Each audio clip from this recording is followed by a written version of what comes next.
감사합니다. 오늘 다복 시리즈 24번째 이미 우리가 받은 복 두 번째 시간입니다. 오늘 옆에 있는 분하고 인사하면서 말씀을 듣겠는데요. 오늘 우리 이기영 장로님 기도하신 내용 중에 우리 뜨거운 가슴이 저한테 확 도전이 되고 울림이 됐습니다. 우리 옆 사람과 인사하겠습니다. 말씀 듣는 가운데 뜨거워지시기 바랍니다.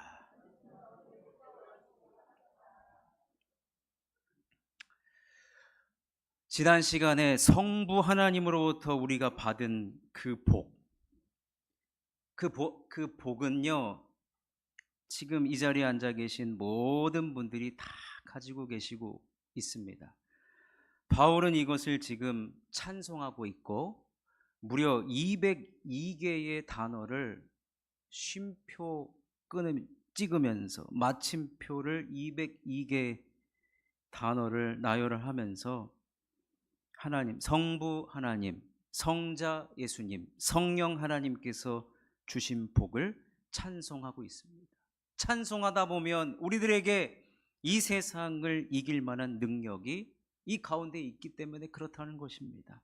오늘도 성자 예수님께서 주신 복을 살펴보면서 여러분 세상에서 당하는 여러 가지 환난과 고난과 핍박과 어려움을 함께 이 말씀을 찬송함으로 말미암아 넉넉히 승리하시기를 주님의 이름으로 축원합니다. 자, 성자 예수님께 우리가 이미 받은 복, 첫 번째는 죄사함의 복을 우리가 받았다는 것입니다. 자, 7절 말씀을 함께 읽어보겠습니다. 시작. 우리는 그리스도 안에서 그의 은혜의 풍성함을 따라 그의 피로 말미암아 속량 곧 죄사함을 받았느니라. 죄사함이란 곧 구속을 의미합니다. 쉽게 설명드리면 물에 빠진 자를 건져내 주었다는 얘기예요. 물에 빠져서 죽어가면서 허우적대는 우리를 성자 예수님께서 우리를 건져주셨다라는 겁니다. 여러분, 이것을 가장 잘 설명한 사건이 바로 출애굽할 때 10가지 재앙 중에 10번째 재앙입니다. 여러분, 하나님께서 이스라엘 백성들이 이집트의 노예로 살아갈 때 이제 이스라엘 백성들을 출애굽, 즉 구속하시고 구원하시려고 할 때 애굽 전 지역에 9가지의 재앙을 내렸어요. 근데 특징이 뭐냐면 이스라엘 사람들, 유대인들하고는 전혀 상관이 없는 재앙이었습니다. 당시 이스라엘 백성들은 고센 땅에 살았거든요. 고센 땅에 살면서 애굽 사람들이 살고 있는 곳에 가서 종살이를 했어요. 그러니까 출퇴근을 한 거죠. 근데 이집트 사람들이 봤을 때 고센 땅은 거의 가축을 키우던 곳이라 불결한 땅이라고 생각을 했어요. 그런데 이 9가지 하나님께서 애굽 사람들에게 내렸던 9가지 재앙은 이스라엘 백성들은 제외가 됐습니다. 그런데 이 10번째 재앙의 특징은 뭐냐? 애굽 사람들이 살고 있는 곳뿐만 아니라 고센 땅, 이스라엘 백성들이 살고 있는 고센 땅까지도 다 해당되는 재앙이었어요. 10번째 재앙은 우리가 아시다시피 장자를 죽이는 재앙이었습니다. 그런데 자, 출애굽기 12장 12절 한번 보실까요? 읽겠습니다. 시작. 내가 그 밤에 애굽 땅에 두루 다니며 사람이나 짐승을 막론하고 애굽 땅에 있는 모든 처음 난 것을 다 치고 애굽의 모든 신을 내가 심판하리라. 나는 여호와라. 그런데 하나님께서 이 심판, 이 재앙을 피할 수 있는 한 가지의 방법을 가르쳐 주셨는데, 중요한 것은 그 심판의 방법을 피하는 것은 애굽인이나 이스라엘인이나 누구든지 그 방법대로만 행하면 이 심판에서, 저주에서, 재앙에서 살아날 수 있었다, 살아나게 된다라는 것이죠. 자, 13절 읽겠습니다. 시작. 내가 애굽 땅을 칠 때에 그 피가 너희가 사는 집에 있어서 너희를 위하여 표적이 될지라. 내가 피를 볼 때에 너희를 넘어가리니 재앙이 너희에게 내려 멸하지 아니하리라. 그래서 우리가 오늘 이 날을 일컬어 유월절이라고 합니다. 유월절. 무슨 말이냐? 내가 그 피를 보고 어떻게 한다고요? 넘어가겠다는 거예요. 넘어가겠다. 그 피를 보고 넘어간 사람들이 사는 곳에는 장자가 아무런 일도 벌어지지 않은 거예요. 그런데 집 밖에는 어떤 소리가 들립니까? 곡소리가 들리는 거예요. 그 집의 장자, 가축의 장자도 다 죽음을 맞이하게 됩니다. 근데 이 죽음의 사자가 그 집에 발라진 어린 양의 피, 그 피를 보면 넘어간 거예요. 결국에는 그 피가 있느냐 없느냐가 사느냐 죽느냐 그 결정이 난 겁니다. 여러분,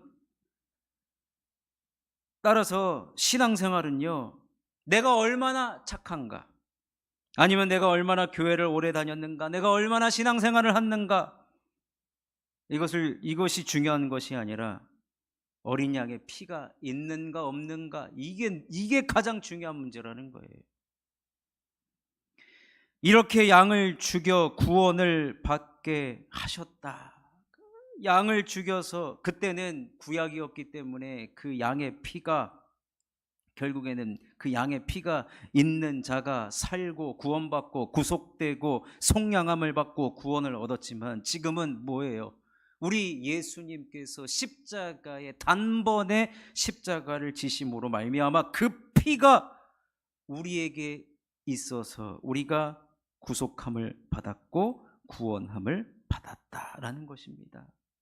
그래서 바울이, 여러분, 이 구원의 감격, 예수 그리스도의 피가 있는 자는 아무리 세상 풍파가 우리에게 휘몰아친다 한다 할지라도, 우리에게 예수의 피가 있느냐, 예수의 보혈이 있느냐, 이것을 내가 감격하고 있느냐, 내가 이것을 잊지 않고 평생토록 찬송하고 있는가, 그러면 이겨낼 수 있다는 거예요. 죽음의 사자도 그 피를 보고 넘어갔다라고 하는데, 세상의 모든 문제가 나에게 다가온다 할지라도, 설상가상으로 고난에 겹겹이 온다 할지라도 우리에게 예수의 피가 있느냐, 이것이 가장 중요하다는 겁니다. 여러분, 예수의 피가 있으십니까? 지금 대답 못하시면 끝나고 남으셔야 됩니다. 오늘부터 제가 학습 교육을 시작을 했어요. 오늘 2명이 학습을 받고 내년 봄에 이제 세례를 받게 되는데, 여러분, 다른 거 우리가 다 잊어도요, 예전에 유태인들을 학살시켰던 그 나치들이요, 얼마나 잔인하게 고문을 하고 그 사람들을 참 생체 실험 같은 것도 막 하지 않았습니까? 그런데 어떤 목사님이 그 수용소에서 자꾸 기억력이 점점 없어지는 게 이게 느껴지는 거예요. 그러다가 보니까 나중에 점점 내 이름까지도, 내 이름이 뭐지? 이 기억력이 점점 사라지는 거예요. 그래서 그분이 그때부터 결단하고, 아니, 밥에 뭐가 들었는지 물에 뭐가 들었는지, 근데 그들이 주는 걸 안 먹을 수는 없잖아요. 그래서 하나님 앞에 기도했다고 합니다. 하나님, 딱 한 가지는 제가 잊지 않게 도와주십시오. 내 이름 잊어버려도 상관없습니다. 내 부모님, 내 자녀 난 잊어버려도 상관없는데, 주님이 나에게 주신 그 십자가 보혈, 그것만큼은 잊지 않게 하여 주옵소서. 그래서 그분이 그때부터요, 그 기도를 하면서 동시에 예수님 가르쳐 주신 기도문을 외우기 시작합니다. 주기도문이잖아요. 그런데 점점 주기도문 끝부분이 생각이 안 나가기 시작하는 거예요. 그래도 붙잡았죠. 하나님, 보혈의 능력을 주옵소서. 보혈의 능력을 주시옵소서. 그러다가 갑자기 수감번호를 부르더니 그 나치가 망했다고, 그리고 수용소에서 풀려난 겁니다. 사랑하는 성도 여러분, 바울은 이 구속의 은혜를 찬송하면 지금 에베소 교회와 성도들이 당하고 있는 환난 충분히 이길 수 있다라는 거예요. 내가 장담하겠다는 거예요. 근데 여러분, 인간의 장담을 어떻게 믿습니까? 그러니 바울이 그런 얘기는 안 합니다. 내가 찬송하면서 장담하니 여러분도 살아가는 동안 그리스도의 보혈의 능력이 우리의 삶을 지탱해 줍니다. 그 누가 우리의 삶을 붙들어 주지 않습니다.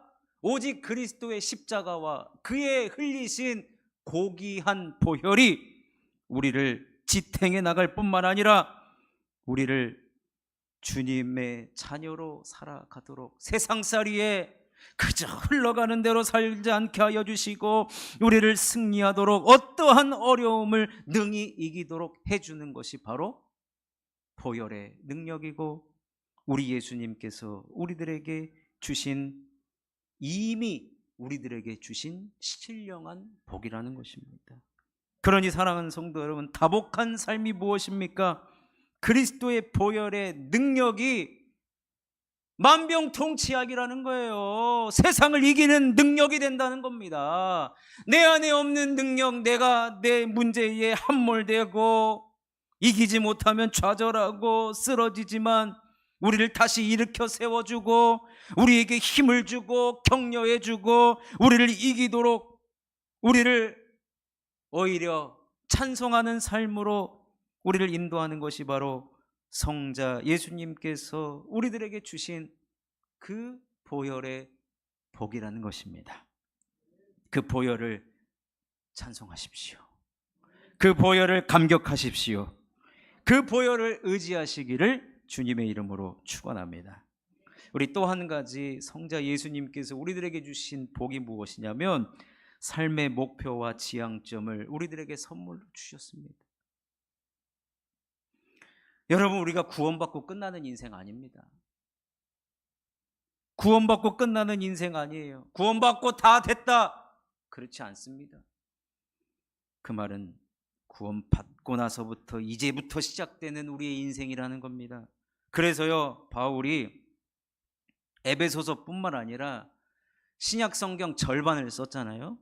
그 절반에서 가장 많이 사용하는 단어, 결합된 단어가 뭐냐면 헬라어로 표현하면 en Christus, 영어로 표현하면 in Christ, 우리나라 말로 하면 그리스도 안에. 우리가 그리스도 안에 있다는 거예요.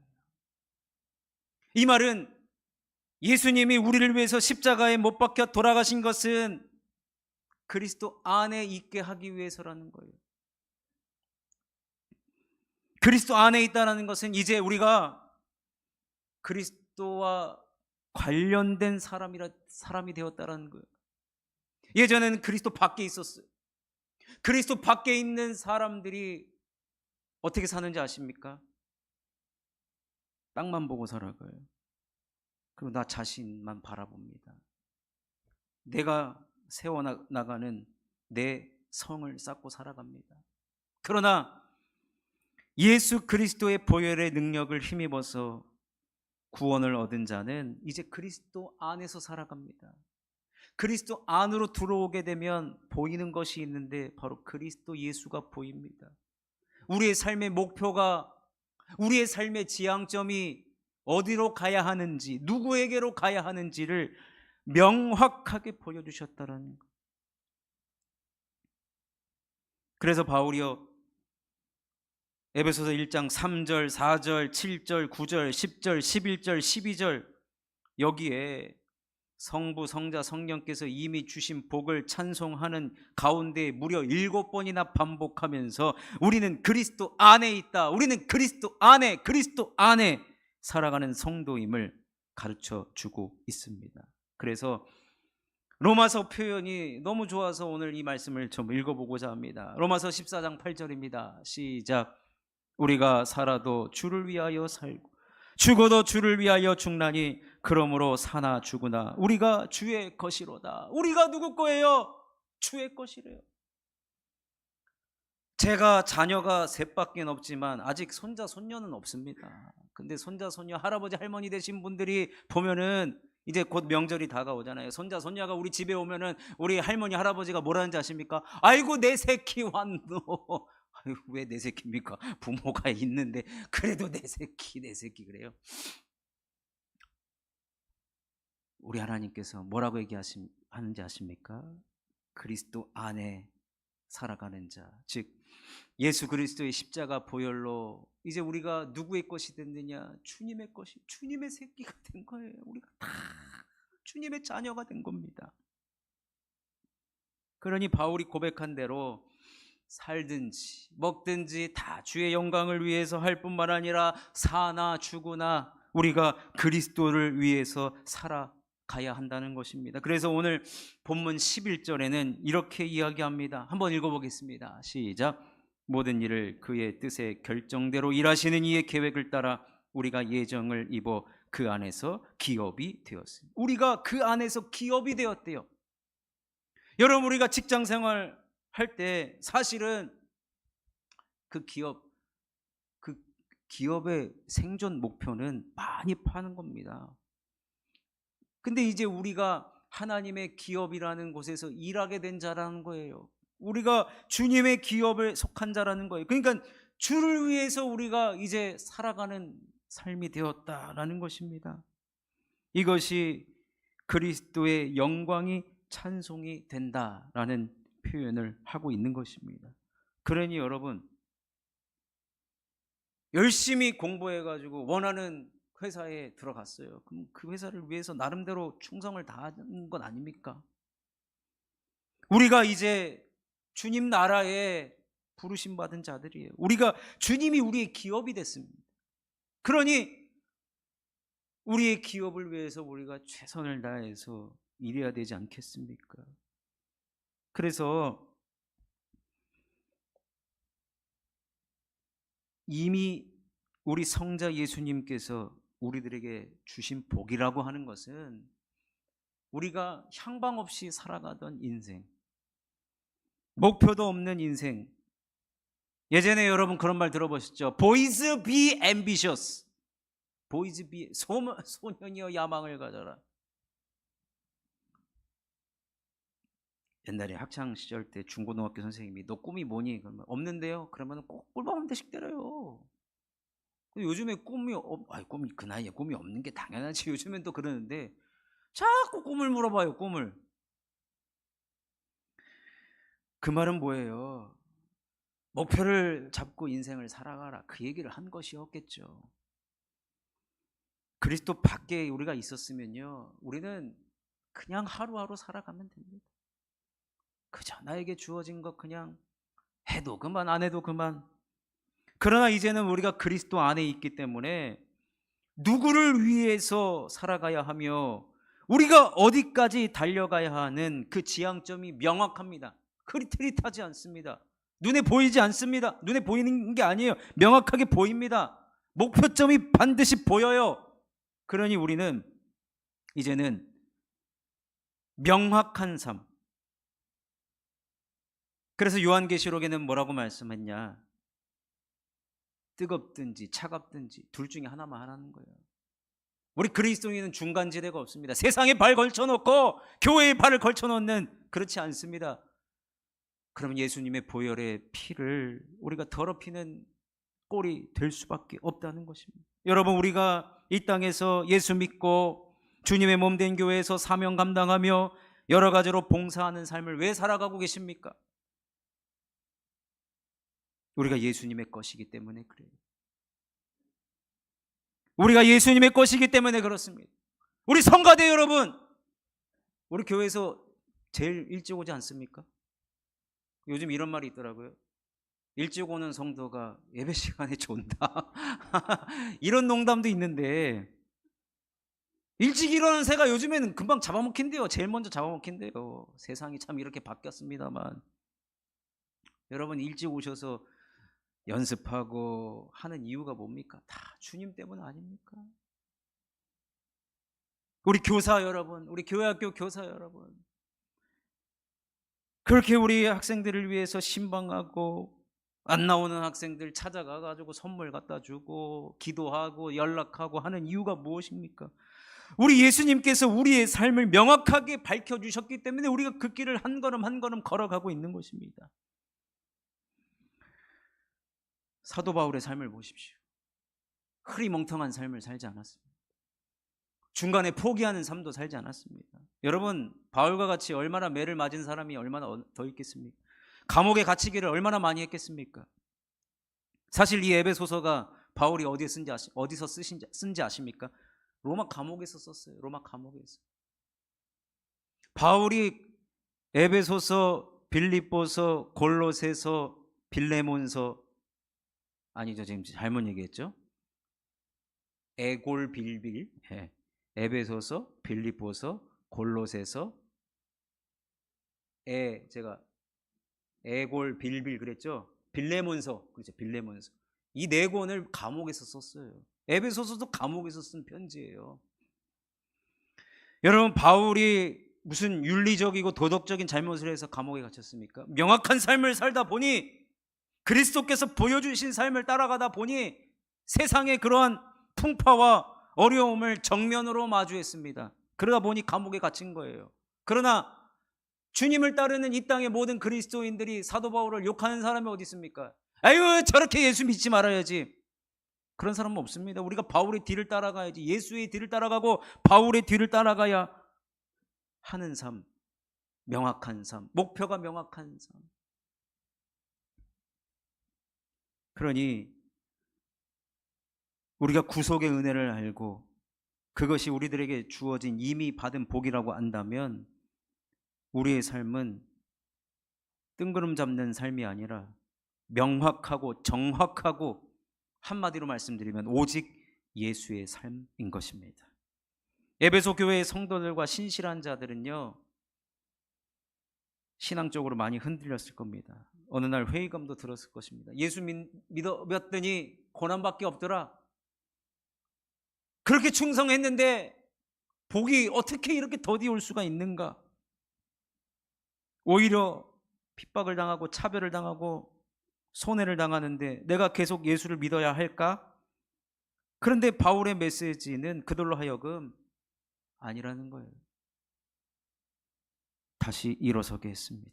찬송하며 일어나야 할 이유는 명확합니다. 나 같은 죄인을 살리셔서 하나님의 자녀로 삼아주셨고, 향방 없고 목표가 없는 인생에서 오직 예수로 살아가는 명확한 목표를 가진 삶으로 인도하기 때문에 그렇다는 거예요.